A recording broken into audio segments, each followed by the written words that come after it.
नारद जी ने कहा कि हमने माया को नहीं देखा, भगवान अपनी माया हमको भी दिखा दीजिए। नारद जी बोले विष्णु से कि अपनी माया दिखलाओ तुम।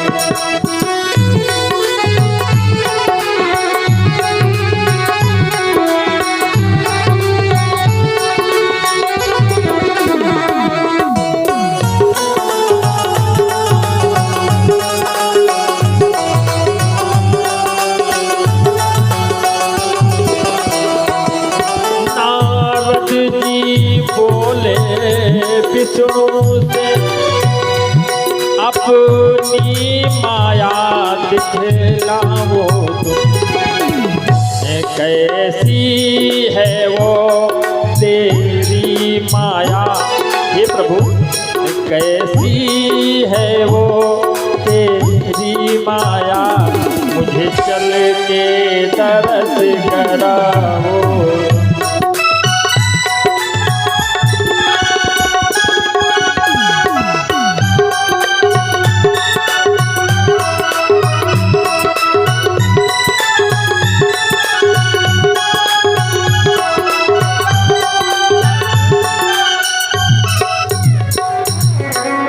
नारद जी ने कहा प्रभु हमने आपकी माया नहीं देखी है। भगवान ने कहा माया के चक्कर में नारद जी पड़ो ना। एक बार नारद जी माया के चक्कर में पड़े तो बंदरे मुंह होगा। रामचरितमानस में है प्रसंग, जब इन्हें अभिमान हो गया था कि हमने कामदेव को जीत लिया है। हालांकि जो लिखी बात है, ये जहाँ पे तपस्या कर रहे थे वहाँ पे कामदेव गया ही नहीं, क्योंकि भोलेनाथ ने वहीं पे तपस्या करके कामदेव को जलाया था। तो ये वहाँ पे तपस्या कर रहे थे जहाँ पे शिव जी बैठे थे, तो वहाँ पे कामदेव गया ही नहीं। और इनको ये भाव हो गया, अभिमान आ गया कि हम कामदेव का जीत लिया है। तब इनसे इतनी बड़ी गलती हुई और आज फिर कह रहे हैं कि हे प्रभु आप अपनी माया को दिखा दीजिए। भगवान ने कहा नारद जी, ये सारी सृष्टि माया के ही अधीन है। मायापति की माया और माया में जग समाया। हम लोग जो देख रहे हैं वो माया ही है, सत्य नहीं है। जो सत्य है वो दिखाई नहीं पड़ रहा है, और जो असत्य है वो देख रहे हैं। क्यों? माया के वशीभूत हैं। जिस प्रकार मदारी आता है और उसके साथ में बंदर होता है और एक डंडा होता है महाराज, और वो छड़ी घुमाता तो बंदर वैसी ही हरकत करता है, नाचता है। ठीक उसी प्रकार से वो मदारी छड़ी लेकर के हम लोगों को नचा रहा है। जैसे वो छड़ी घुमाता हम भी वैसी ही हरकत करते हैं। अभी हमको खाना खाना है तो भूख लग गई, अब खाना खाना है। अभी हमको यहाँ पे डांस करना तो उठ करके वो जैसे छड़ी घुमाएगा आपको वैसे ही काम करना, बाकी महाराज कुछ नहीं। यही तो माया है। रा और बीच माँ के बीच में जो डंडी लगी हुई वो माया ही है। नारद जी ने कहा हमको माया दिखाओ। भगवान ने कहा बिल्कुल नारद जी, आप हमारे परम भक्त हो और आपसे हम इतना अगाध प्रेम करते हैं। क्यों? क्योंकि दिन भर नारद जी के कितना भगवान भजन कोई करते नहीं है। नारद जी कहते हैं कि नारायण आपकी ही कृपा से मैं दासी पुत्र होकर के आज आपका भजन कर रहा हूं। नारद जी कहते मैं दासी पुत्र होकर के और आपका भजन कर रहा हूं। पूर्व जन्म में नारद जी दासी के पुत्र थे। संत लोग चौमासा व्यतीत करने के लिए आए इनके यहाँ पे, तो इनकी माँ जाकर के सेवा करती थी और जो उच्चिष्ट बचता था, संतों का जो भोजन बचे वही नारद जी खाएं, इनकी माता जी खाएं। 4 महीने तक नारद जी साथ में रहे और 4 महीने बाद जब संत लोग चलने लगे तो नारद जी भी चल दें बाबा के साथ थे। कहा हम भी जाएंगे। तो संतों ने कहा कि अकेले लड़का हो, अब आपके माता जी कहिए नीक हम सेवा किया इनके बाबा लोगन का, एक लड़का रहा बहुत बाबा बनाए दिए। और आज के समय में तो वही चल ही रहा महाराज। लड़का जेब काटे लगे वो ठीक है, लड़का डकैत बन जाए वो ठीक है, लेकिन लड़का बाबा न बने। अगर संत बन गया तो दिक्कत है। संत बनने के लिए अरे बताओ सधुआ जाबे हो काय हैं? सब परेशान है, संत न बन जाएगा। जबकि कहा गया है कि संतन के संग लाग रे तेरी अच्छी बनेगी, संतन की संग लाग रे तेरी अच्छी बनेगी, संतन के संग लाग रे तेरी अच्छी बनेगी।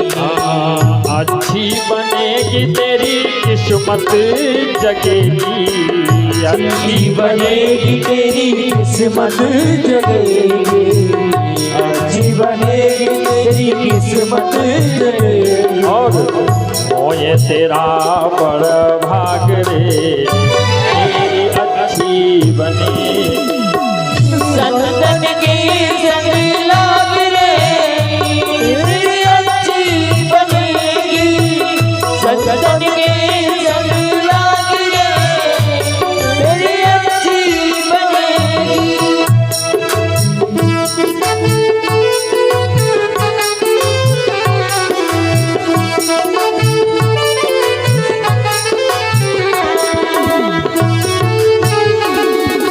जय हो।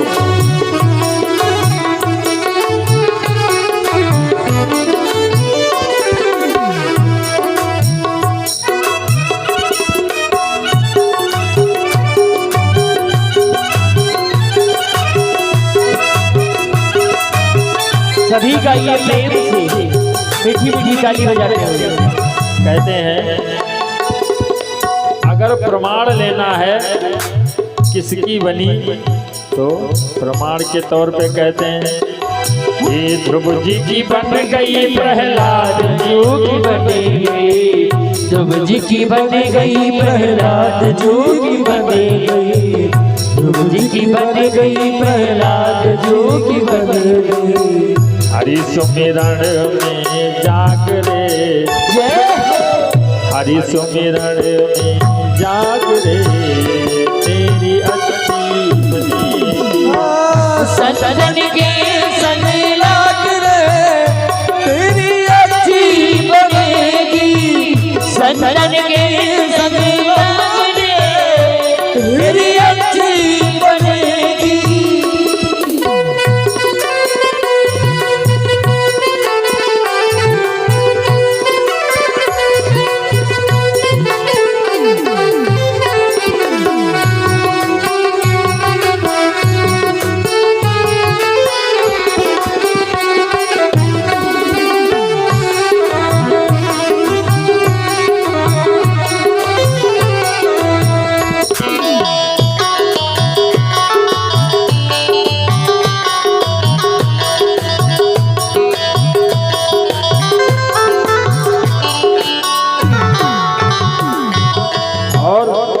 जब संतों के यहाँ पे जाओगे कहते हैं सठ सुधरई सतसंगत पाई और पारस परत कुधात सुहाई।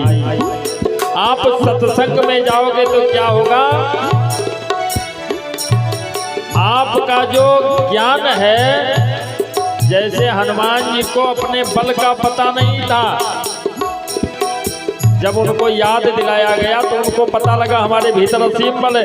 उसी प्रकार हम उस परमात्मा की संतान हैं जो हमारे भीतर बैठा हुआ है, लेकिन हम भूले हैं, उसको पहचान नहीं रहे हैं, उसके तरफ जा नहीं रहे हैं। और जब हमें अपना ज्ञान हो जाएगा कि हमारे अंदर भी वो शक्ति है जो ध्रुव के भीतर थी भगवान को बुलाने की, तो फिर हमारा जीवन भी कृतार्थ हो जाएगा। महाराज कागज से तो है हंस करेंगे, कागज से तो है हंस करेंगे, कागज से तो है हंस करेंगे, कागज से तो है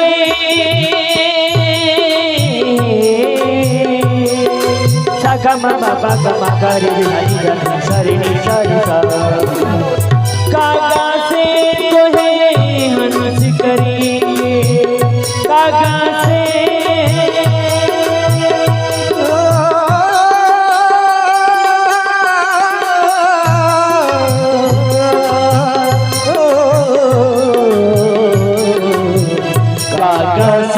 तुम्हें हंसी करेंगे दादा से तुम्हें हंस करेंगे छुट जाए उड़ के डागरे तेरी अच्छी बने संगन के संग लाग रे हो तेरी अच्छी बनेगी संगन के संग लाग रे हो तेरी अच्छी बनेगी। नारद जी कहते हैं कि जब हम जाने लगे तो संतों ने हमको वापस कर दिया कि जाओ, जब माता जी तुम्हारी स्वर्ग को चली जाए तब आना हमारे पास है। नारद जी कहते हैं हम उसी दिन से चले आए, दिन रात यही सोचे थे कब हमारा अम्मा मरे, कब हम जाए भगवान का भजन करी जाए। नारद जी कहते प्रतिदिन हम यही सोचते, क्यों जाको प्रिय न राम वैदेही तजिए ताहि कोटि बैरी सम यद्यपि परम स्नेही जाको प्रिय न राम वैदेही। जिसको भगवान प्रिय ना हो महाराज, तो चाहे वो पिता हो, चाहे माँ हो, चाहे भाई हो, चाहे बेटा हो, उसको छोड़ दीजिए वहीं पे। किस प्रकार कोटि करोड़ों बैरी के समान उसको त्याग दो। नारद जी की माँ प्रतिदिन परेशान है कि लड़का हमारा बड़ा हो, इसका विवाह करवा दे, और नारद जी सोच रहे हैं अम्मा मर रहे, हम जाए भगवान भजन करी जाए। नारद जी धीरे धीरे बड़े होने लगे। जब देखा इनकी माता ने कि इनका मन भजन में बहुत लागत है, तो एक दिन कहने लगी बेटा अब तू बड़ा हो गया, घर बसा ले, परिवार हो जाए तेरे भी, अब हम हो पोती पोता खिलाए ले, पता नहीं हमारे कब आशा है, कब चले जाए, कहा है कुछ पता है नहीं। नारद जी कहने रे बाप रे बाप, भगवान से कहा भगवान इनका अब टिकट काटो नहीं दिक्कत हो जी हमका, कहा जल्दी इनका उठाओ। एक दिन नारद जी कहने लगे कि मैया गई थी गैया दुहने के लिए, और उधर से आ रही थी और रास्ते में काला काला पड़ा हुआ था बिस्तर, और पैर रखा वैसे काट ले, फट दे बस गिरी हुए, काम खत्म। कहा माता जी मर गई। तो एक आंख से ठंड आंसू निकले, एक आंख से गर्म आंसू निकले।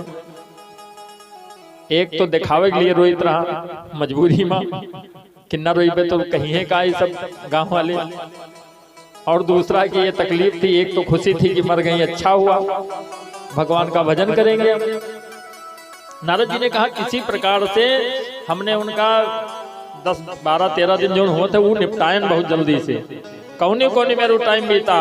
और उसके बाद में जैसे वो व्यतीत हो गया, काम से फुर्सत पान, बस तत्काल झरिया झंडी उठाना चल दिया। संतों ने बताया था उत्तर दिशा में चले आना, वो वही दिशा हम चल दें, लेकिन हम संत लोग कहाँ मिले, इतने दिन गए होएगा।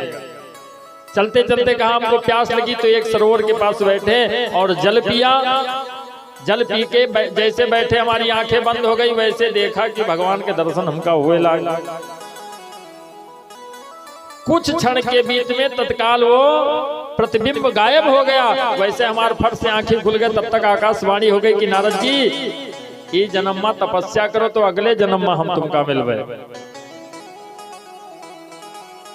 नारद जी कहते हैं कि फिर हमने साधना प्रारंभ कर दिया, और फिर इतनी कठिन साधना करी कि अगले अब की बार देखो भगवान के भक्त बनकर के घूम रहे हैं, हमेशा वीणा को लिए हुए भजवन नारायण नारायण नारायण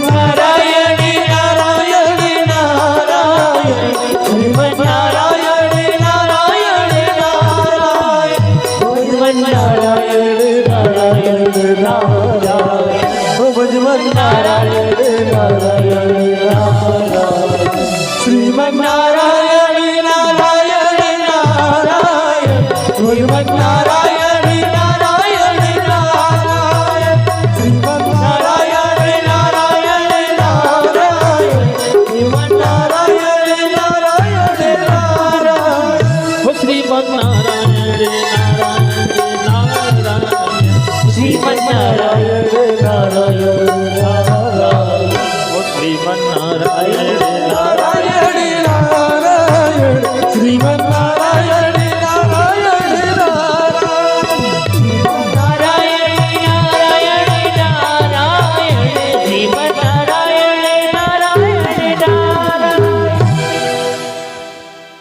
नारद जी ने कहा प्रभु हम माया देखेंगे। भगवान ने कहा तो हमारे प्रिय शिष्य हो, बैठो हमारे साथ गरुड़ पे। गरुड़ पे बिठा लिया।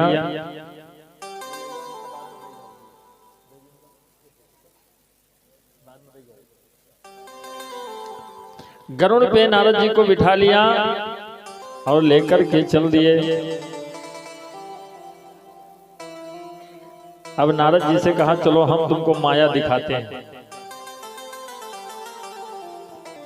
वहां से लेकर के नारद जी को अन्य लोक में चले गए। अपने यहां से बैकुंठ लोक से अन्य लोक को लेकर के चले गए। नारद जी समझ नहीं पाए कुछ हो। और एक कानकुब्ज नगर में पहुंचे। अन्य लोक में एक कानकुब्ज नगर था, वहां पे पहुंचे। सरोवर के तट पर गरुड़ को रोका। नीचे उतरे नारद जी। नारद जी से कहा देखो अब ये सरोवर है, यहाँ पे स्नान कर लो। चलो हम भी स्नान कर लें, और स्नान करने के बाद चलो तब तुमको ये माया का नगर है, हम तुमको माया दिखाएं। नारद जी प्रसन्न हो गए। कहा वाह। भगवान ने कहा देखो अपरिचित नगर में हम लोग आए हैं। तो जैसे जाते हैं ना दो लोग साथ में गंगा जी नहाए तो कहते हैं एक जने सामान देखे रहो, नहीं पता लगे दोनों जने बुड्ढी लगाओ वहां लेके कोई गायब। तो भगवान ने कहा हम तुम्हारा वीणा और मृगचर्म और लंगोटी आसनी जो सब हम देखे, तुम जाओ पहले नहाए हो जाओ। अब नारद जी नहाने के लिए प्रवेश किए।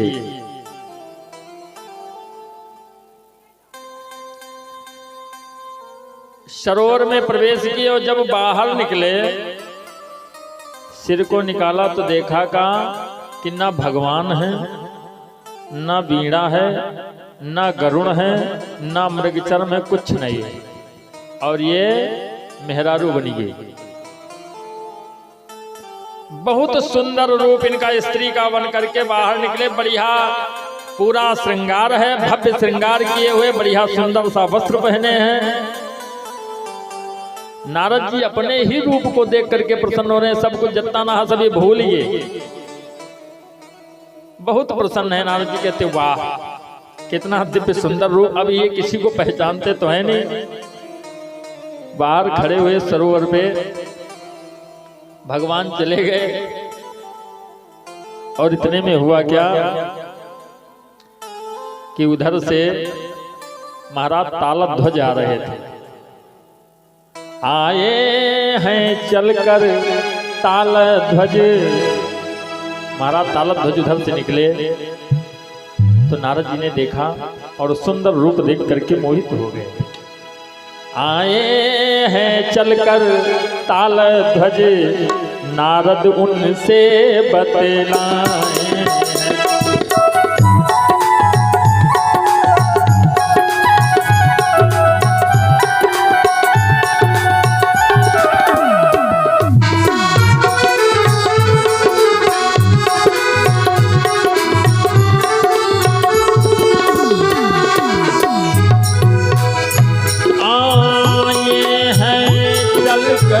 तालध्वज नारद उनसे बतलाए हैं। रुक जाओ भूपति, रुक जाओ भूपति, कह कर के उन्हें समझाए।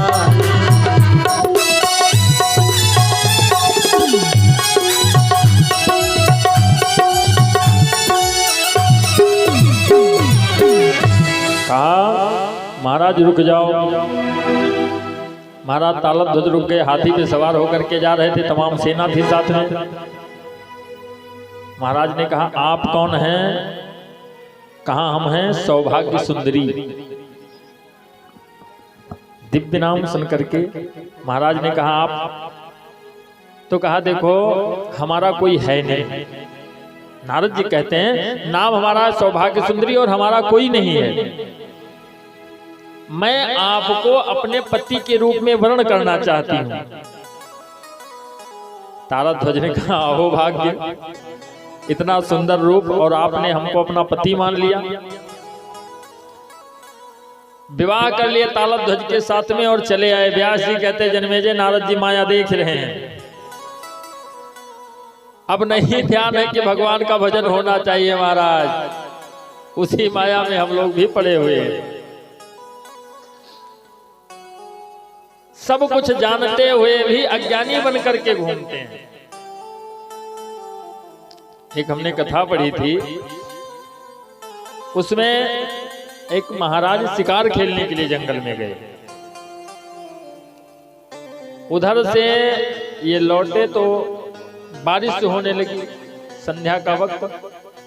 जंगल में रास्ता भूल गए तो एक एक चांडाल के यहाँ पे पहुंच गए। चांडाल से कहा रात में हमें रुक जाए तो चांडाल ने कहा हम रुकने नहीं देंगे। कहा क्यों? कहा हमारे यहाँ जो रुक जाता है वो प्रातः काल यहाँ से जाता नहीं है। कहा अगर जे कोई आए यहाँ रुकत है वो प्रातः काल भगाए पर नहीं जात है। महाराज कहीं नहीं, तुम्हारी गंधैली गुफा से अच्छा हमारा मकान है, और यहाँ हम रुक के कोनो हमका लड्डू पेड़ा ना मिले, लेकिन अब फंस गए हैं और रात में जाने की कोई व्यवस्था नहीं, तो इतनी टाइम रुक जाने तो प्रातः काल चले जाएंगे। चंडाल कहे तुम रुक ही न दे तू। कहा आज तक जितने लोग यहाँ पे आए हैं वो यहाँ से गए ही नहीं, आते कहते हम यहीं रुकेंगे, यहाँ हमारा घर है। महाराज ने कहा हम निवेदन करते, हमारे निवेदन को हम महाराज हैं। कहा वो तो सबको यह कहा तुम महाराज हैं, भिखारी को है, अपने घर के तो सब कोई महाराज है। कहा आपो महाराज ठीक है, लेकिन हम रुकने नहीं। जब बहुत ये विनती करने लगे तो कहा देखो प्रातः काल होते ही यहाँ से निकल लेना, ये सोच लो झगड़ा मत करना हमसे। महाराज कहें ठीक है, कोने में लेट जा दिए। एक कोठरी वो बनाए रहा, वही माँ जितना जानवर और जो कुछ मार के लावत रहा वही में रखत रहा, वही माँ राजा का स्वाद ही। थोड़ी देर तक तो इनको नींद नहीं, 1 घंटे 2 घंटे, उसके बाद जब सो गए तो इनके भीतर वही बात चली गई, भीतर समा गई। प्रातः काल 11 बजे तक ही नहीं उठे। जब वो अपना कार्य निपटा करके गया, कहा उठो निकलो यहाँ से। तो महाराज ने कहा कहाँ जाना है हमको? कहा हम पहले ही कह रहे थे तुमको रुकने नहीं देंगे, वही किया ना। महाराज ने कहा हमारा तो यही घर है, जिस नर्क में हम लोग रहते हैं हम वही बन करके रह गए हैं। बस हम दिन रात यही सोचते हैं यह जब कुछ है यही सब है हमारा। उस माया के चक्कर में पड़ करके ठीक उसी महाराज की तरह महाराज अपने राज सिंहासन को छोड़ दिए और एक रात रुक गए उस चांडाल के यहाँ। तो कहने लगे अब हम यहीं पे रहेंगे, इससे ज्यादा सुकून हमका कहो नहीं है महाराज। ये स्थिति आज के मानव की है।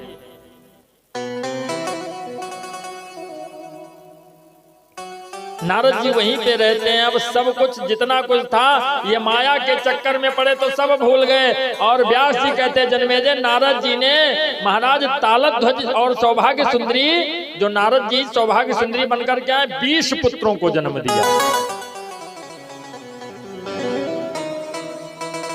जिसमें से प्रथम पुत्र का नाम था सुधन्वा और दूसरे पुत्र का नाम था वीर वर्मा। ये वर्मा वंश की उत्पत्ति वहीं से प्रारंभ हुई है महाराज, तालध्वज से सृष्टि जो प्रारंभ हुई। 20 पुत्रों को जन्म दिया और उसके बाद में देखते देखते माया ने अपना खेल दिखाया। एक एक पुत्र से 20-20 पुत्र उत्पन्न हुए। बहुत बड़ी सृष्टि किया नारद ने वहां पे रह करके। नारद जी वही मैं यहाँ बहुरिया पोता पोती सब ले खिला रहे, हमारे खुद से वही भगवान के भजन से मतलब है नहीं। समय व्यतीत होता गया। एक दिन एक बाहरी राजा ने आक्रमण कर दिया। जितने इनके पोती पोता रहे जितने रहे सब मार डालेंगे, वही में यहाँ सब समाप्त होगी। बोलो बांके बिहारी लाल की जय हो, बोलो सांवले सरकार की जय हो। व्यास जी कहते जन्मेजय एक राजा ने आक्रमण किया और क्या हुआ कि इनके जितने पोती पोता थे सब समाप्त हो गए उसमें। सबको मार दिया। अब नारद जी तालध्वज से कहे कि चलो चल करके हमको दिखा दो। तालध्वज लेकर के गए तो नारद जी रो रहे हैं।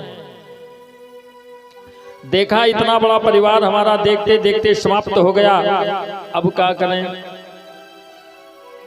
बहुत रो रहे हैं नारद जी, अब हम क्या करेंगे बताओ, पूरा परिवार हमारा समाप्त हो गया। व्यास जी कहते जन्मेजय तालध्वज के साथ में विलाप कर रहे थे और उधर ब्राह्मण का रूप बना करके भगवान फिर से वहीं पे पहुंच गए। नारद जी को बुलाया, कहा देखो ये विलाप अच्छा नहीं है। क्यों? संसित इत संसारा, ये संसार सरकता रहता है आना किसी का जग में और जाना किसी का, नहीं चाहिए दिल दुखाना किसी का। जो आया है सो जाएगा राजा रंग को फकीर, क्यों सिंहासन चढ़ चला तो कोई बांधा गया जंजीर। सभी को एक दिन जाना है, तो कहा परेशान मत हो, चलो हमारे साथ में चल करके अपने बच्चों का तर्पण कर दो। लेकर के चल दिए, तालध्वज को लेकर के गए, तर्पण करवाया और दिव्य ज्ञान दिया। तो तालध्वज ने वहीं से वैराग्य धारण कर लिया और नारद जी को लेकर के गए, कहा तुम चलो स्नान कर लियो। तो उसी सरोवर में नारद जी जब स्नान किए और स्नान करके बाहर निकले तो देखा भगवान बीणा लिए खड़े हुए हैं, गरुड़ वहीं पे खड़ा है। बाहर निकले, कहा नारद जी माया देखे हो? नारद जी कहे अब माया न देखा। कहा प्रभु आपकी माया देख करके हम चकरा गए, अब हमें माया नहीं देखना है। भगवान ने कहा नहीं, और माया देखो। कहते हैं इसलिए कि ये जो सृष्टि ये माया के अधीन है और परा अम्बा माँ भगवती हैं जो महामाया है। सारी सृष्टि को उन्हीं की शरण में जाना पड़ता। ब्रह्मा विष्णु रुद्र इंद्र इत्यादि जितने देवता हैं वो सभी उन्हीं के शरण में जाते हैं और अपने जीवन को सार्थक करते। बोलो दुर्गे मैया की जय। भज राधे गोविंदा गोपाला हरि का प्यारा नाम है। भज राधे गोविंदा गोपाला हरि का प्यारा नाम है। भज राधे गोविंदा गोपाला हरि का प्यारा नाम है। गोपाला हरि का प्यारा नाम है। गोपाला हरि का प्यारा नाम है। लाला हरि का प्यारा नाम है। श्री राधे गोविंदा मन भजने हरि का प्यारा नाम है।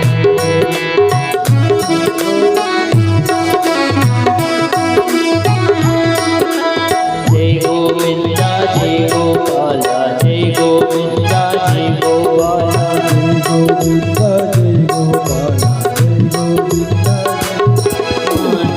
गोविंदा जय गोपाला जय गोविंदा जय गोपाला जय गोपाला जय गोविंदा जय गोपाला गोविंदा जय गोपाला जय गोविंदा जय गोपाला जय गोविंदा जय गोपाला जय गोविंदा जय गोपाला। श्री राधे गोविंदा मन भजने हरि का प्यारा नाम है। श्री राधे गोविंदा मन भजने हरि का प्यारा नाम है। श्री राधे गोविंदा मन भजने हरि का प्यारा नाम है। बोले राधा माधव भगवान की जय। बोलो दुर्गे मैया की। हे भगवान आप लोग आज बड़ा शांत हैं।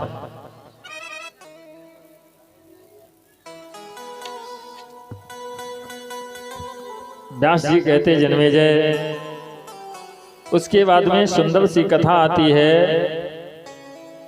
सुकन्या चरित्र। कहते हैं महाराज मनु के पुत्र सरियात, जिनके 4000 रानियां थीं, उनका वर्णन आता है। कहते हैं कि राजा जो थे अति बलशाली, अतिशय आनंद मनाते हैं।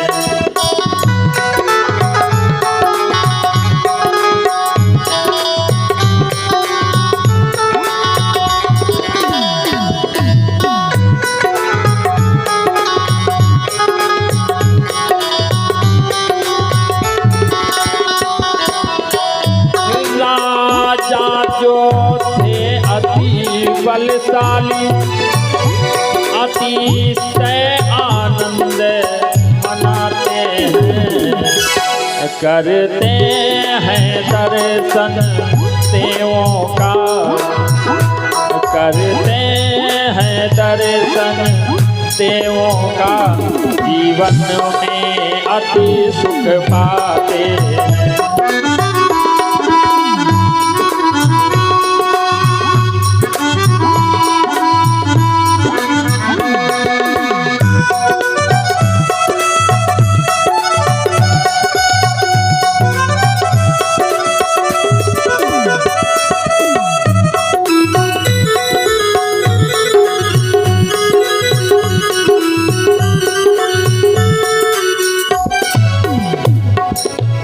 महाराज सरियात, जिनके 4000 पत्नियां और पत्नियों का ध्यान रखने के साथ साथ में प्रजा का ध्यान रखते हैं। महाराज सभी को समझाते हैं कि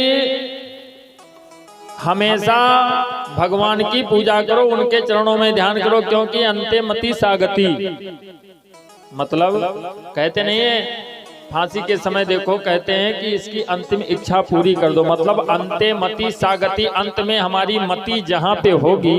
भागवत में भी कथा है जड़ भरत की, शिवा की तरफ से भी मुद्रा प्रदान हुआ, प्रभु प्रसन्न रखें। जड़ भरत की कथा है। तो जड़ भरत जी अंत में क्या हुआ, भरत जी मृग के मोह में लग गए, तो मरते समय जब मृग का मोह रहा तो मृग हो गए। इसीलिए कहते हैं कि अंत समय में सारी इच्छाएं मरने वाली की पूरी कर दी जाए, ताकि उनके भगवान में ध्यान लग रहा है, नहीं उसी योनि में आ जाता है। एक बार नारद जी और भगवान नारायण कहे चलो हम चलते हैं पृथ्वी पे, तुमको दिखाएंगे कितने बढ़िया बढ़िया हमारे भक्त हैं। कहा चलो। अब ये दोनों लोग चल दिए। एक सेठ जी के यहाँ पे पहुंचे तो सेठ जी से कहा सेठ जी भूख बहुत जोर लगी है, कुछ खिलाओ पिलाओगे? तो सेठ जी कहें पागल हो गयो है, बाबा लोगन का खवावत हो तो धन न रहता है हमारे पास में, कुछ नहीं मिलेगा यहाँ पे। कहा एक गिलास सादे पानी पिया दो। सेठ जी कहें वहां ना हो पाए, जाओ निकलो यहाँ से, बाबा नहीं जल्दी हो द्वारे। निकले तो नारद जी ने कहा इस सेठ जी का श्राप दे दियो तुरंत। भगवान से कहा इस सेठ जी का श्राप दियो। तो भगवान ने कहा सेठ जी जाओ, तुहार धन दिन दूना रात चौगुना बाढ़े, खूब बाढ़े। नारद जी ने कहा पानी नहीं पिया इसे एक गिलास, तो कहन श्राप दे दियो। तो कहा तो धन तुहार दिन दूना रात चौगुना बाढ़े। कहा चलो और आगे चलो। एक भक्त और है, एक बूढ़ा माता रहती थी कुड़िया बना करके, वहां पहुंचे। कहा बूढ़ा माता बहुत भूख लगी है। तो बूढ़ा माता कहन बैठो बाबा जी, और तो हमारे पास में कुछ है नहीं, एक गाय पाले हम, यही के दूध है एक जग रखे हैं भरे, दोनों जने एक एक गिलास दो गिलास पी लियो। तो भैया दोनों जने का दूध पियाइन, दो गिलास पीन दोनों जने। नारद जी बाहर निकले, भगवान से कहन बूढ़ा माता का आशीर्वाद दे दियो, तुरंत दियो आशीर्वाद। भगवान कहें जाओ बूढ़ा माता तुहार गाय मर जाए। नारद जी कहें वो सेठ पानी नहीं पूछिस तो तुम कह दियो के धन बाढ़ है। और ये बूढ़ा माता एक गाय बेचारी पाले हैं और दूध पियाइन 2 गिलास, उसके बाद कहा तो इनके गाय मर जाए। भगवान ने कहा नारद जी तुम समझते नहीं हो, सेठ जी के जब धन बाढ़ा करी तो उनके मन अंतमा धनमा लाग रही, तो मरे के बाद में हो जी है फटारा बैठ के अपन धन रखी हैं, उनके मोक्ष ना हुए। और ये जो बूढ़ा माता एक गाय पाले, ये गाय का बहुत मोह आती है। तो अगर पहले गाय न मर जाए, बूढ़ा माता मरी है, तो इनके मन ये गाय में लाग रही, तो ये गाय बन के आई जी हैं। तो इसलिए जब गाय इनके मर जाई तो अंत में इनका मन हमारे में लग जाएगा, तो अंते मति सागति इनका भी मोक्ष हो जाएगा। बोलो दुर्गे मैया की जय हो। कहते महाराज सरियात की पुत्री है सुकन्या, बहुत दिव्य सुंदर। एक दिन क्या हुआ कि अपने रानियों के साथ में उपवन में घूम रहे थे महाराज सरियात। जो इनकी बेटी थी वो सखियों के साथ चली गई घूमने। पहुंची तो देखा एक मिट्टी की बांबी बनी हुई थी महाराज।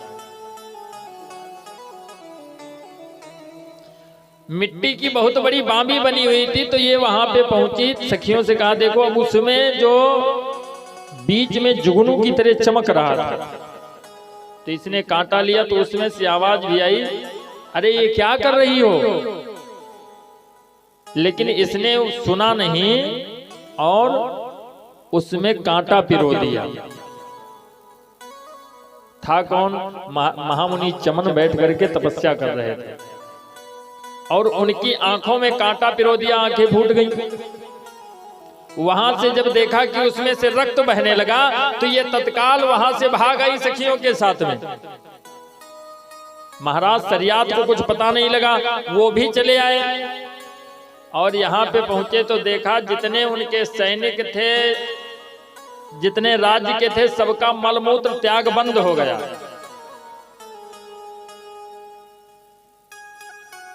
अब ये सोचने लगे क्या करें, क्या आखिर हुआ है, पता करने लगे।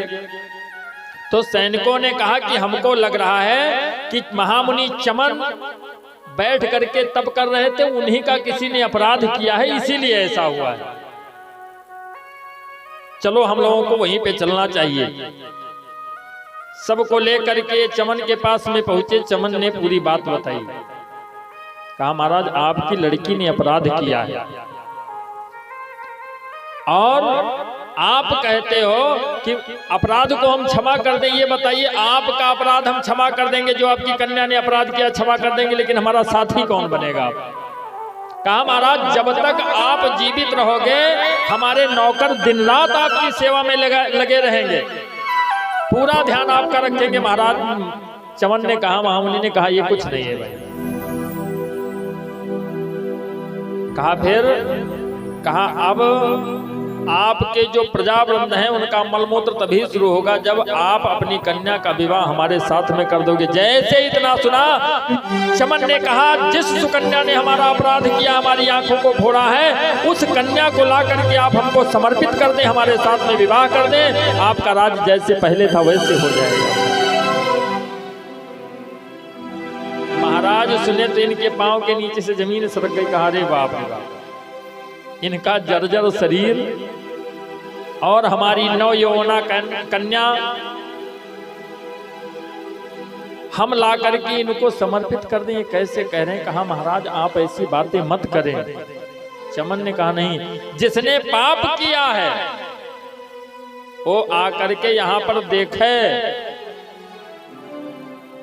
उसको भी कष्ट प्राप्त हो तब उसको पता लगेगा। इसीलिए कहते हैं कि जो बोएगा वही पाएगा और तेरा किया आगे आएगा। और सुख दुख है क्या फल कर्मों का, जैसी करनी वैसी भरनी, जैसी करनी वैसी भरनी, जैसी करनी वैसी भरनी, जैसी करनी वैसी भरनी।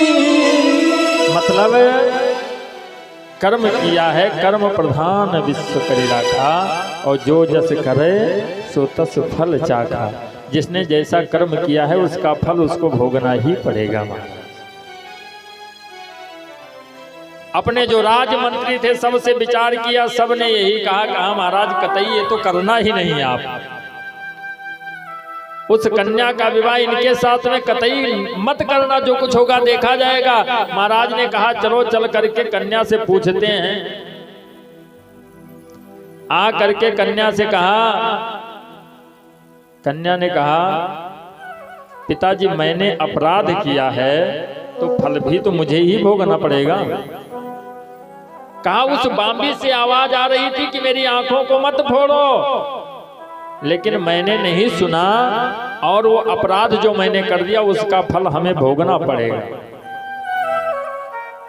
चलो आप हमें उनको समर्पित कर दो, मैं उनकी सेवा करूंगी और उन्हीं के साथ में रहूंगी।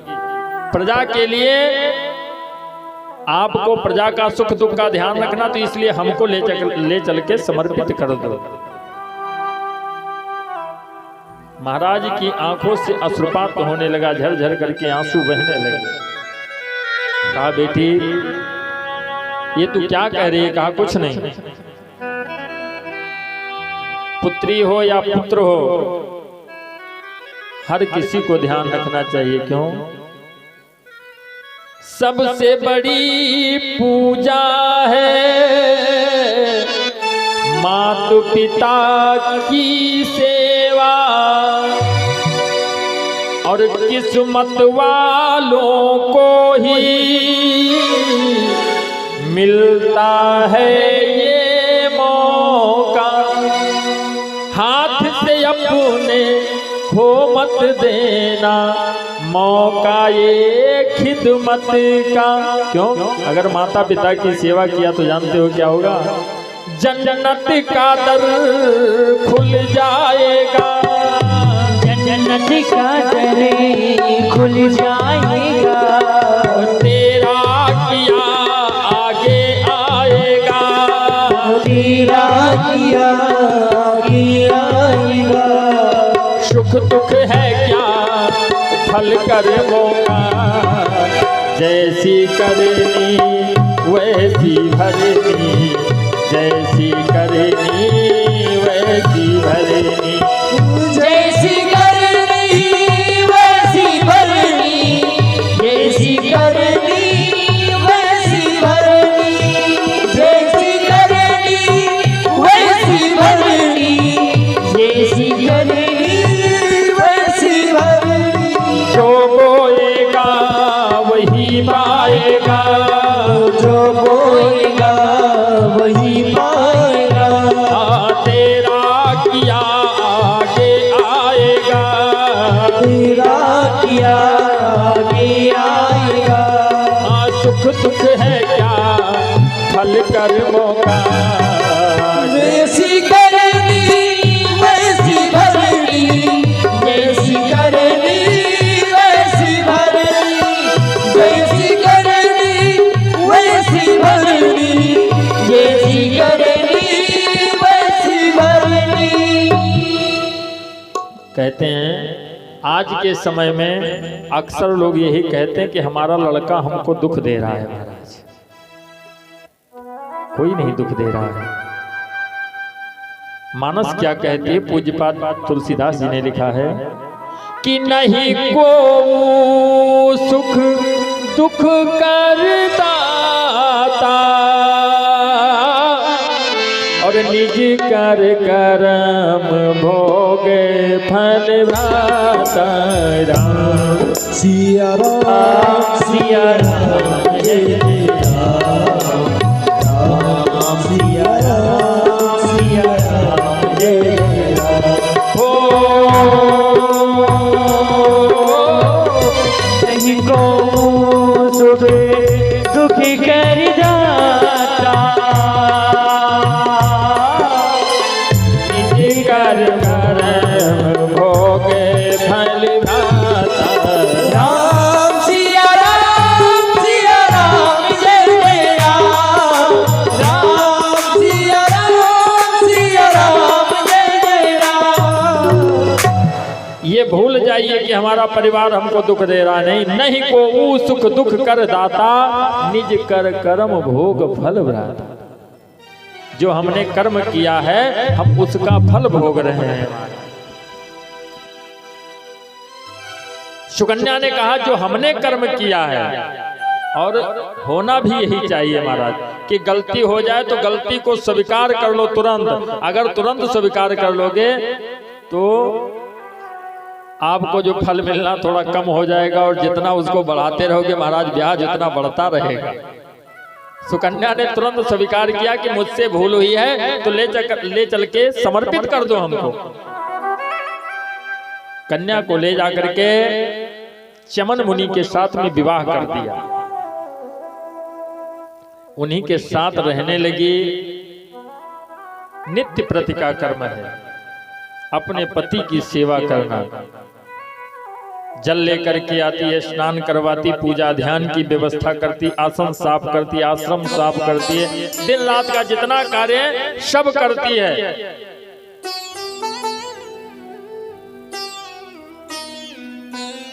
हमेशा अपने मन को अलग नहीं रखती है। एक दिन क्या हुआ, व्यास जी कहते जन्मेजय, सुकन्या गई थी जल भरने के लिए। उधर अश्विनी कुमार आ रहे थे, सूर्य देवता के पुत्र जो हैं, देवताओं के डॉक्टर। अश्विनी कुमारों ने देखा इतनी सुंदर स्त्री जा रही है, देख करके मोहित तो हो गए। नीचे उतर के आए, कहा हे वरानने तुम बताओ कौन हो, और हमें तुम अपने पति के रूप में वर्ण कर दो। सुकन्या डर गई, कहा आप ये कैसी बातें कर रहे हैं, आप कौन हो? कहा हम अश्विनी कुमार हैं, सूर्य देवता के पुत्र, देवताओं के डॉक्टर हैं, वैद्य। आप हमें वर्ण कर लो। सुकन्या ने कहा आपके मुख से ऐसी बातें शोभा नहीं देती। आज का इंसान जैसे विचार करता, वैसे उस टाइम के देवताओं ने, अश्विनी कुमारों ने विचार कर लिया। अपनी दृष्टि को अच्छा रखो। एक बार गिरिजा जी ने कहा भोलेनाथ से कि ये बताइए कि आप कहते हो गंगा में स्नान करने के बाद में पाप धुल जाते हैं, वैकुंठ की प्राप्ति होती है। यहाँ तो जनसंख्या बढ़ नहीं रही है और गंगा में प्रतिवर्ष करोड़ों आदमी स्नान करते हैं, तो कहा वे लोग स्नान करें आवत है तो उनके पाप नहीं धोए जाते हैं। तो शंकर जी ने कहा चलो दिखा दे तुमको धो जाता नहीं धो जाता है। कहा चलो देख ले। शंकर जी कोढ़ी बन गए, गिरिजा जी सुंदर स्त्री बन गई, लेके आई 1 किलोमीटर गंगा जी से पहले बैठ गई। जत्था निकला, पहला जा रहा था स्नान करने के लिए। गिरिजा जी ने हाथ जोड़ करके कहा कि भैया हमारे पति का स्नान करवा दियो। संत लोग बताए नहीं कि इनका नहवा दिया हो तो इनके कोढ़ समाप्त हो जाए, तो कहीं हम कोढ़ी ढोया नहीं यहाँ हैं कि गंगा नहाया है, बताओ गंगा नहाई कि कोढ़ी ढोई भाई। चले गए। शंकर जी ने कहा देखो देवी अब इनके कृतार्थ कहाँ हुए, ये यहाँ पे आएंगे। युवा वर्ग की टोली निकली। गिरिजा जी ने कहा ले चलो इनको स्नान करवा दो, तो कहीं चलो तुम हुई नहीं कि इनके चक्कर में पड़ी हो, कोढ़ी है भैया यहाँ छोड़ो, इनका विसर्जन कर दियो, ये हमारे साथ चलो, विवाह कर लो चल करके हमारे साथ में।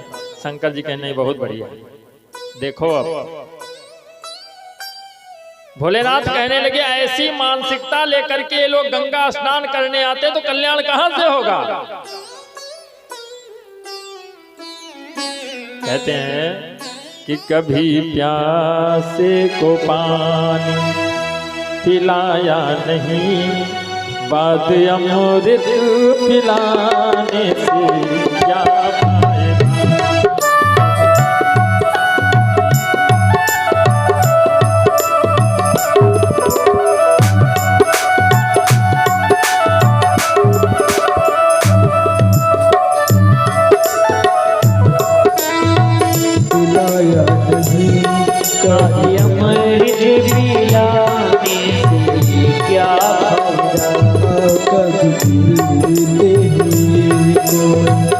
उठाया नहीं कभी गिरते हुए को, उठाया नहीं बाद आंसू बहाने से क्या भाया।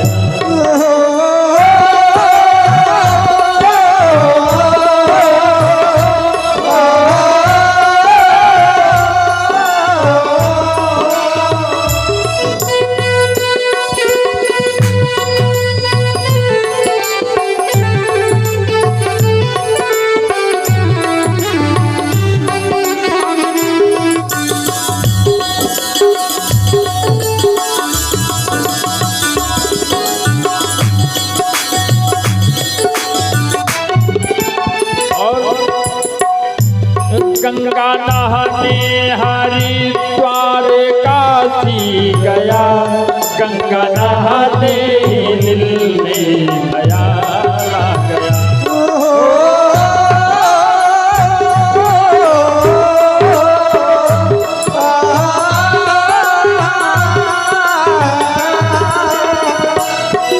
गंगा नहाने हरिद्वार काशी गया, गंगा नहाते ही दिल में क्या ख्याल आया? तन को धोया मगर मन को धोया नहीं, तन को धोया मगर मन को धोया नहीं। जब से गंगा नहाने से क्या फायदा? कभी प्यासे को पानी पिलाया नहीं, पापी अमृत पिलाने से क्या फायदा?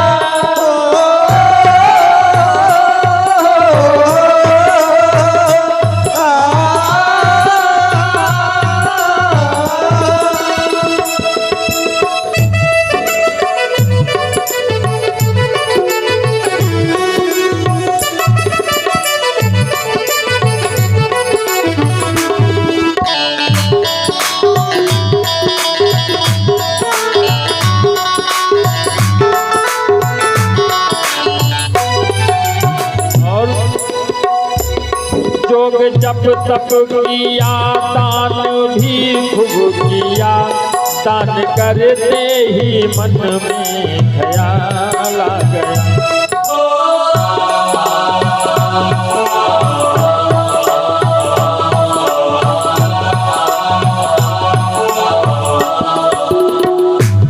जोग जप तप किया, दान भी खूब किया, दान करते ही मन में ख्याल आ गया। कभी भूखे को भोजन कराया नहीं, कभी भूखे को भोजन कराया नहीं। व्यर्थ लंगर लौटाने से क्या फायदा?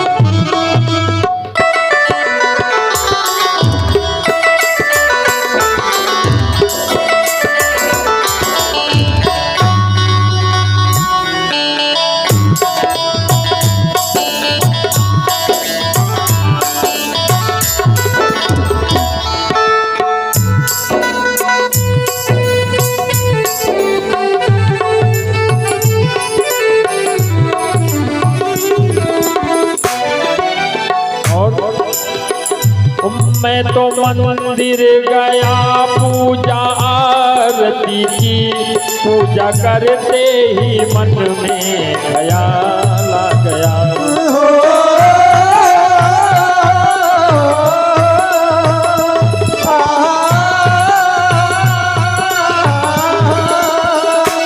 मैं तो मंदिर गया, पूजा आरती की, पूजा करते ही मन में ख्याल आ गया। क्या?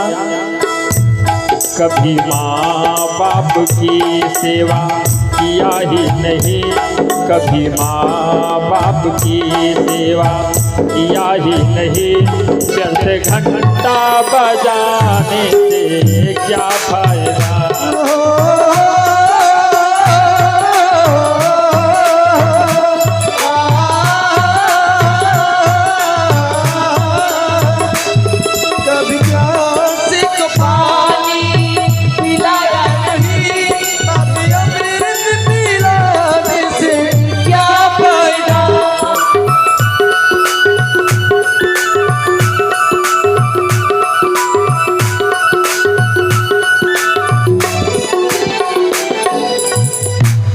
कभी गिरते हुए को उठाया नहीं, बाद आंसू बहाने से क्या फायदा।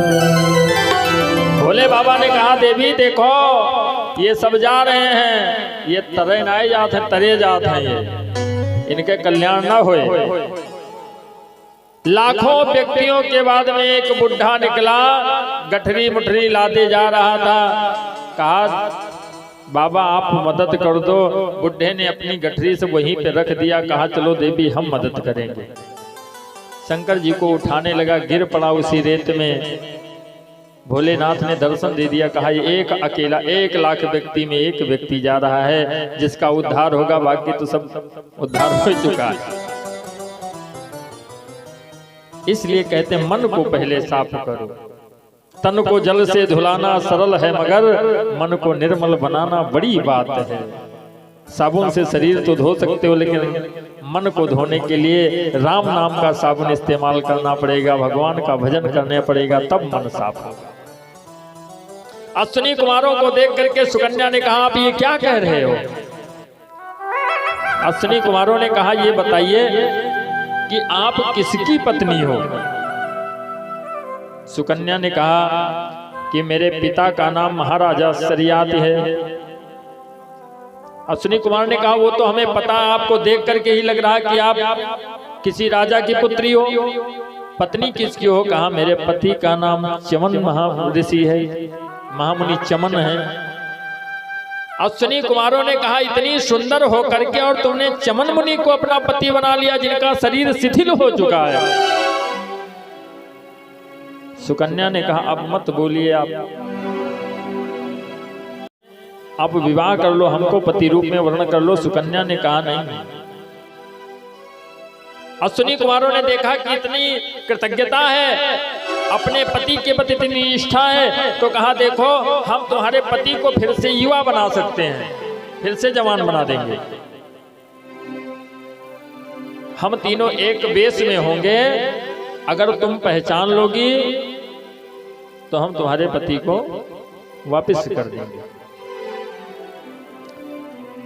सुकन्या ने कहा देखो हम अपने आप से निर्णय नहीं लेंगे, पहले हम जाएंगे अपने पति से पूछेंगे, उसके बाद में आकर के बताएंगे।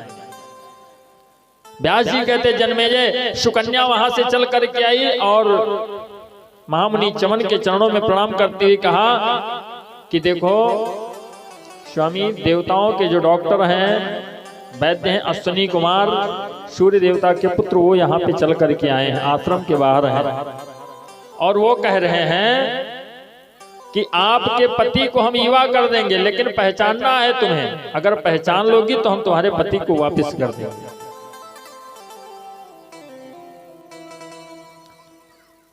चमन मुनि ने कहा तत्काल उनको बुला करके लेकर के आओ।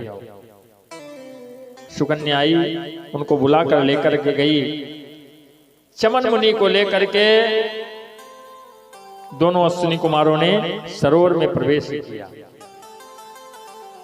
लेकर के मुनिवर को देखो जैसे है अब स्नान किया।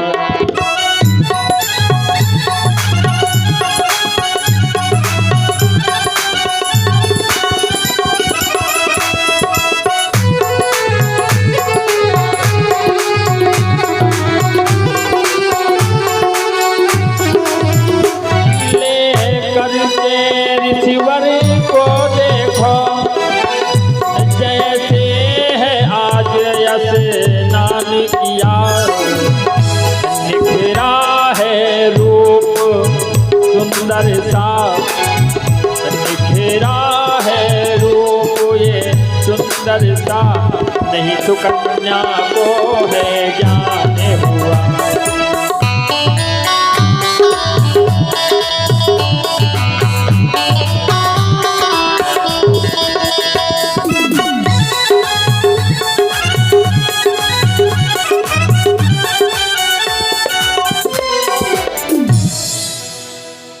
जब सरोवर में प्रवेश किए तो चमन ऋषि का चेहरा अलग है, लेकिन जब बाहर निकले तो तीनों एक ही जैसे हैं, तीनों का एक रूप है। अब सुकन्या क्या करे? सुकन्या पहचान नहीं पा रही है।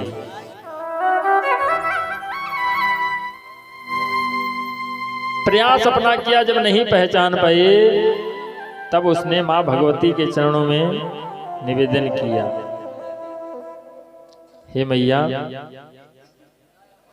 मैया मेरी हो, मैया मेरी शेरा वाली, अम्बे माँ दुर्गे माँ, जय जय माँ शेरा वाली, भर दो मेरी झोली खाली, जय जय माँ शेरा वाली, भर दे मेरी झोली खाली। मैया मेरी हाँ, मैया मेरी हाँ,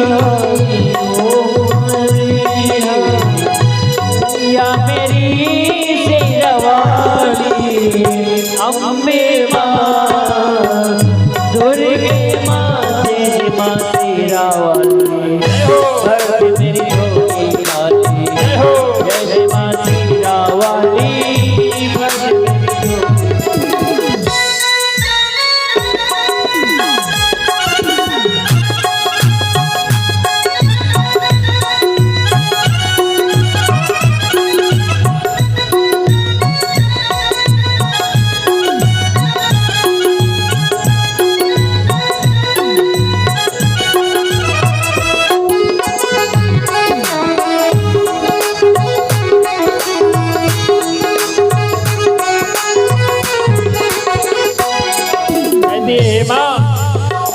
मोरे मनोरथे जानहुनी के, मोरे मनोरथ जानहुनी के, बसहु सदा पुर सबही के, बसहु सदा पुर सबही के, बसहु सदा पुर सबही के, बसहु सदा पुर सबही। ओ मैया मेरी हो, मैया मेरी, मैया मेरी हाँ, मैया मेरी, मैया मेरी हो, मैया मेरी शेरवाली, अम्बे माँ दुर्गे माँ, जय जय माँ शेरा वाली, झोली खाली, जय जय माँ शेरा वाली, भर दे माँ झोली खाली।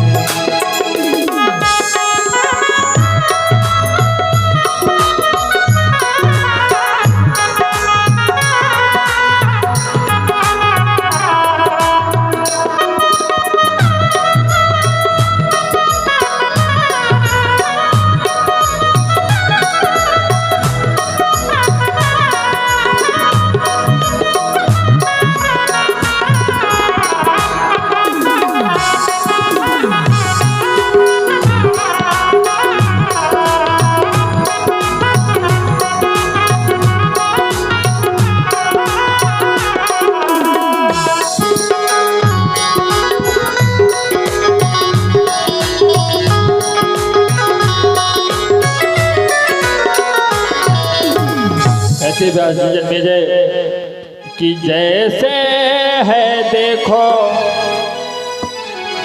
जैसे है देखो कन्या ने माँ अम्बे का जब ध्यान किया,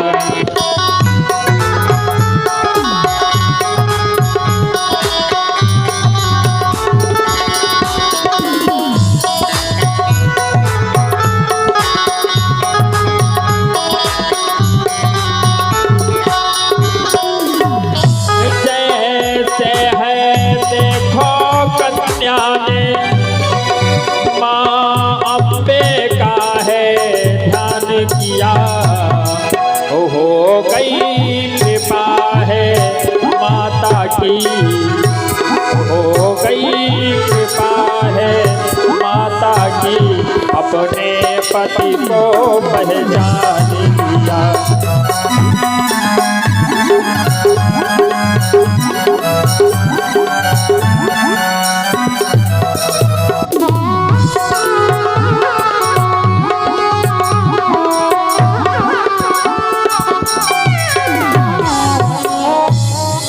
जैसे माँ के चरणों में विनय किया, माँ की कृपा हुई और उसने अपने पति को पहचान लिया, उन्हीं का हाथ पकड़ लिया जा करके।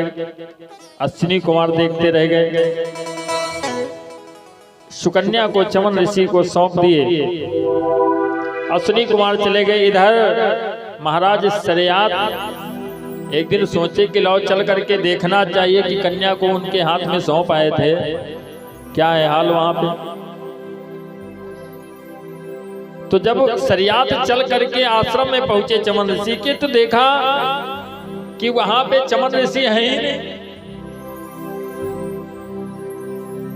चमन ऋषि दिखाई नहीं पड़े। एक सुंदर राजकुमार बैठा हुआ है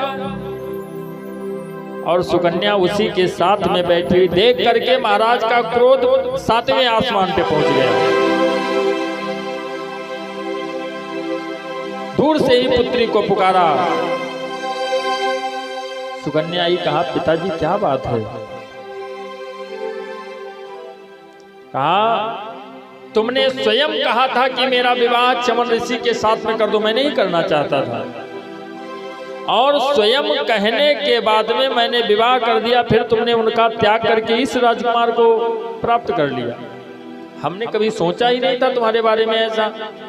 मेरी संतान होकर के आखिर तुम्हारे अंदर इतने घृत विचार आए कैसे। सुकन्या ने कहा, पिताजी ये क्या कह रहे हो। कहा, हम क्या नहीं कह रहे हैं, ये सोच लो कि हमारे हाथ में तलवार नहीं, वरना तुम्हारा सिर अभी धड़ से हम अलग कर देते तुम्हें। सुकन्या ने कहा, अपने क्रोध को शांत करो पिताजी। कहा, क्यों। कहा, ये वही चमन ऋषि हैं जिनके साथ में आपने विवाह किया था। कहा, ये हो ही नहीं सकता है। जब हमने विवाह किया था तो जर्जर अवस्था में थे, अब युवा के साथ में विवाह करो वो बुढ़ा हो जाए, ये तो संभव है, लेकिन बुढ़े के साथ में विवाह करो वो जवान हो जाए, ये तो असंभव बात हो गई। कहा, हम नहीं मानेंगे। ले जाकर के सुकन्या ने अपने पिता को चमन ऋषि से मुलाकात करवाई। चमन ने सारी बात बताई, तब भी ये माने नहीं। तो अश्विनी कुमार आकर के स्वयं कहे कि महाराज, आपके दामाद को हमने युवा अवस्था प्रदान की है और आप हमें यज्ञ करके सोमरस प्रदान करें। महाराज शरियात ने यज्ञ किया जिसमें देवता रुष्ट भी हो गए, लेकिन उन्होंने कहा कि हमने कह दिया है तो हम सोमरस पान करवाएंगे अश्विनी कुमारों को। देवी का ये है चरित्र पावन कथा अपार, श्रीमद देवी भागवत कथित की आसु कुमार।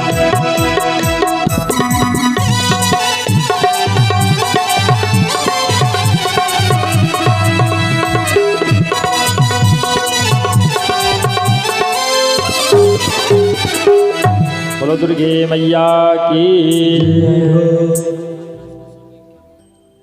और आदरणीय भक्त आकाश गोस्वामी की तरफ से 51 मुद्रा प्रभु के चरण में समर्पित है। प्रभु ने प्रसन्न रखें। आप लोगों के समक्ष सुंदर सी भगवान नारायण की झांकी प्रस्तुत होगी। उसके बाद में हम लोग आरती करेंगे और वाणी को विराम करेंगे। आइए एक सुंदर सा भजन श्रवण करते हैं।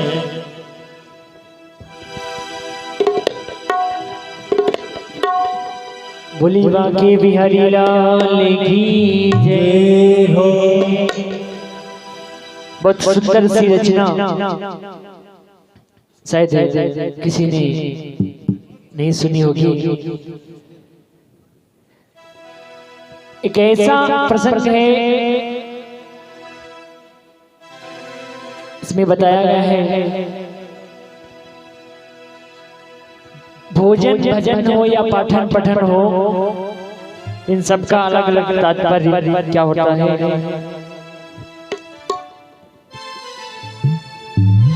बोलिए दुर्गे मैया की जय। ध्यान से सुनेंगे तो समझ में आएगा और होना भी चाहिए ऐसा। पाठन पठन हो या चिंतन, भोजन भजन हो या कीर्तन। पाठन पठन पाठन पठन हो या चिंतन हो, भोजन भजन हो या कीर्तन हो, लेकिन कब आनंद आएगा? पाठन पठन हो या चिंतन, भोजन भजन हो या कीर्तन, जिसने जगा को मन से वही जान पाया। क्या जान पाया? क्या गजब स्वाद है, क्या गजब स्वाद है, क्या गजब साज है, क्या गजब साज है। पाठन पठन हो या चिंतन, भोजन भजन हो या कीर्तन, पाठन पठन हो या चिंतन, भोजन भजन हो या कीर्तन, जिसने जगा मन से बस वो ही जान पाया। क्या गजब स्वाद है, क्या गजब स्वाद है, क्या गजब साज है, क्या गजब साज है।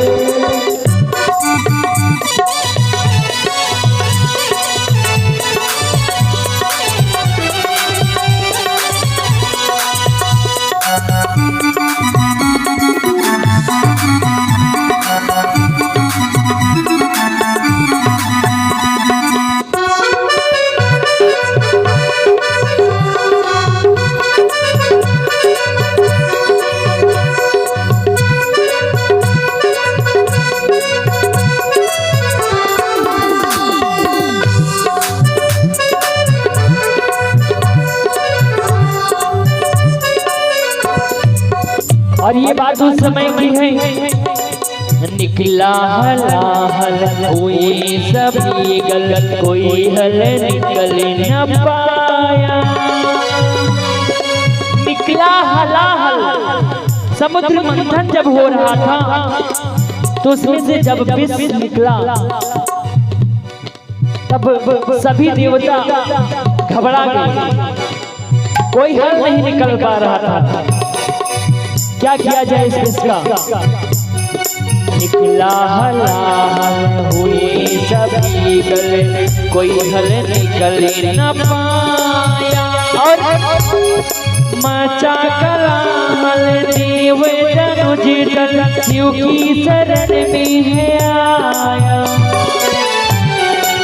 कोलाहल मच गया, सारे देव धनुष घबरा जाते हैं और कहाँ पहुँचते हैं? महादेव के पास। निकला हलाहल देव धनुज दल, कोई हल निकल न पाया। माता कोलाहल देव धनुज दल, शिव की शरण में आया। तब हमारे महादेव जी क्या करते हैं उसे? माँ की रेत में सकल, बड़े ही प्रेम से उसे पीते हैं। प्रेमा की रेत में सकल, शिव शंभु ने किया गरल। प्रेमा की रेत में सकल, शिव शंभु ने किया गरल। और क्या हुआ? ओंकार का उच्चारण करके सभी को सुनाया और बोले, क्या गजब स्वाद है, क्या गजब स्वाद है, क्या गजब स्वाद है, क्या गजब स्वाद है।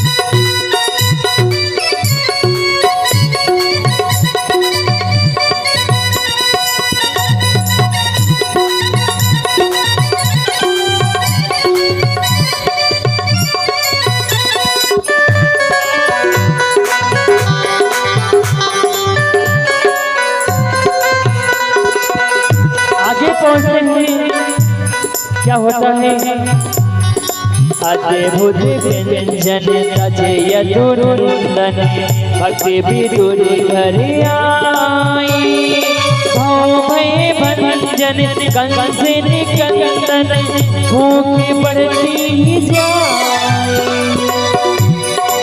दुर्योधन के घर 56 प्रकार का भोग लगा होता है, लेकिन उसे छोड़ करके हमारे प्यारे कृष्ण कन्हैया लाल विदुर के घर जा पहुंचते हैं।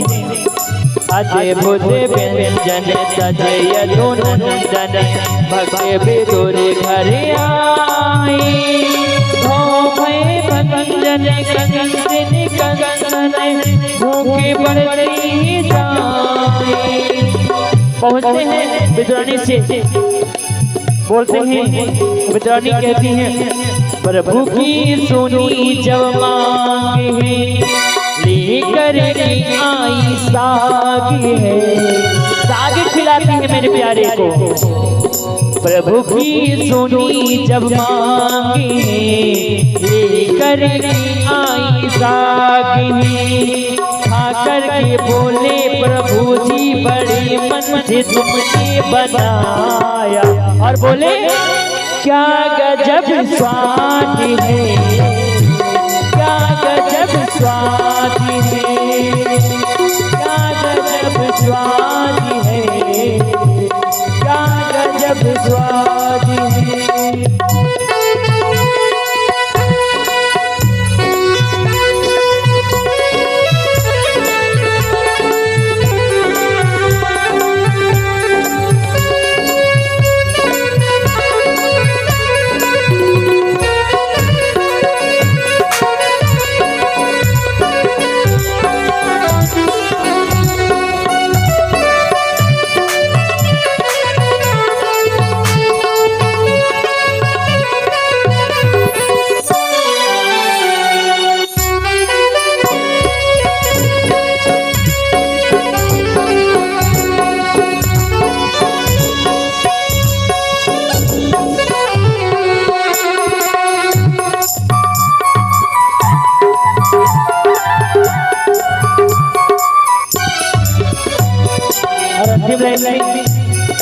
भक्ति भावना, भक्ति की भावना भाव से भोग लगाया। भक्ति की भावना होनी चाहिए, प्रेम से प्रभु को कुछ भी अर्पण कर दो सब उन्हें मंजूर है।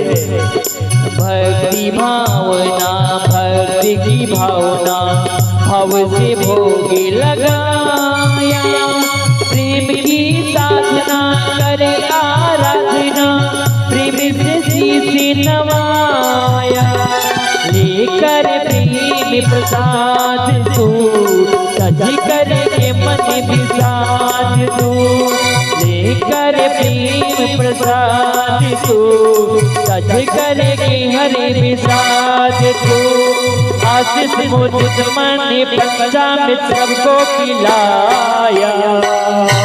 क्या गजब स्वाद है, क्या गजब स्वाद है, क्या गजब स्वाद है। पाठन पठन हो या चिंतन, भोजन भजन हो या कीर्तन, पाठन पठन हो या कीर्तन, भोजन भजन हो या कीर्तन, जिसने जगह मन से बस वो ही जान पाया। क्या गजब स्वाद है, क्या गजब स्वाद है, क्या गजब स्वाद है, क्या गजब स्वाद है, क्या गजब स्वाद है, क्या गजब स्वाद है। भोले राधा माधव भगवान की जय।